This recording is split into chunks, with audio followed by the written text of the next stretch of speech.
I say that Ramaphosa is going the wrong route,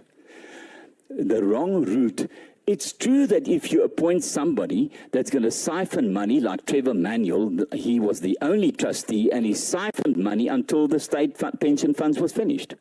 I mean, there was nobody checking, there was no checks and balances, and they talk about checks and balances, but him and his girlfriend just ransacked this guy, and they say that it was Zuma.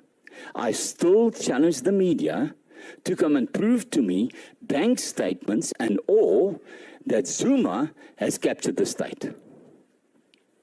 It is a very strange thing that one president must be haunted, and let me tell you, it's a shame. It is one of the biggest shames that we've taken President Zuma and made him a crook in front of the whole international world. And after 22 years of being in a court, and now you will immediately say, but Stalingrad. Listen, friend, let's try Stalingrad.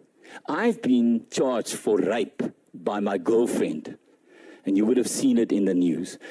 I was totally set free and everything and found innocent, but I was there for 77 appearances, 7.5 years of my life, 8 million rand of fees.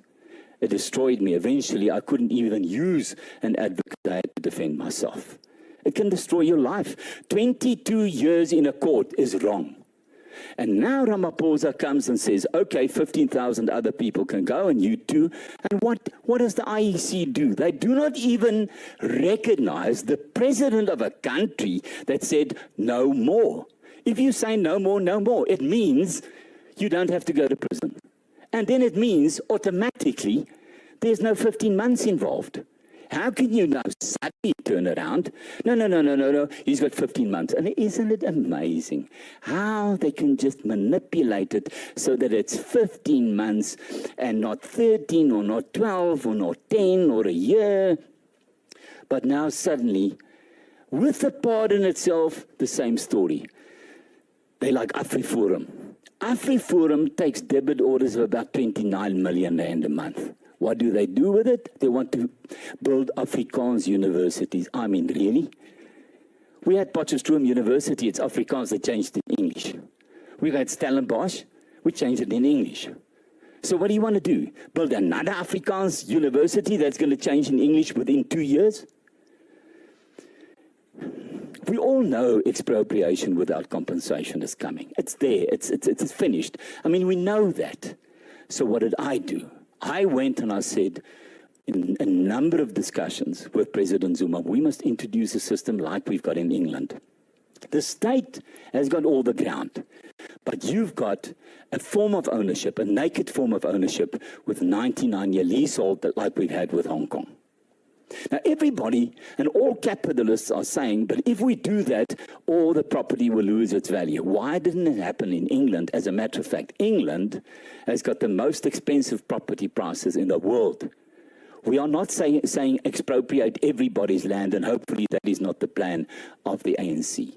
But if we get rid of Ramaphosa, we get rid of the World Economic Forum in the form of his brother-in-law, right? In fact, if you get rid of Ramaphosa, you've got no more ANC on the top.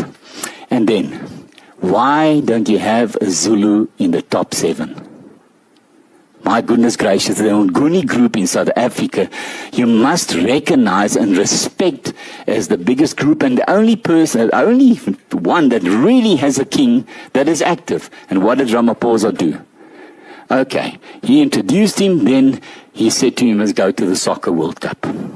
Great. It wasn't safe for the Zulu King to go to the Soccer Cup, so President Zuma, the only ever good president we had after Madiba, said, listen, don't go there, it is dangerous. You're in a fragile situation with your wife.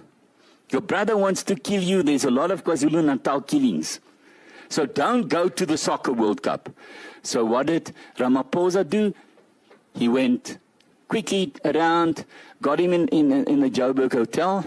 I went after, so Matsepe came out, greeted him, I went up, and I found the Zulu King with another wife that I didn't recognize. So what did they set him up to do? They set him up on drugs, okay? And they started taking the photos. This is South Africa. Set him up on drugs, and now they've got all excuses. He's in hospital, he's here, he's there, he's there. Why did Ramaphosa plan to put the Zulu King on drugs? Why did he do that? And then why did he get everybody to take photos of a naked king and humiliate him? And therefore the king doesn't even go to his palace. He stays in Balitu. I went there. The premier of KwaZulu-Natal, under Ramaphosa's instructions, stopped the Zulu King's money.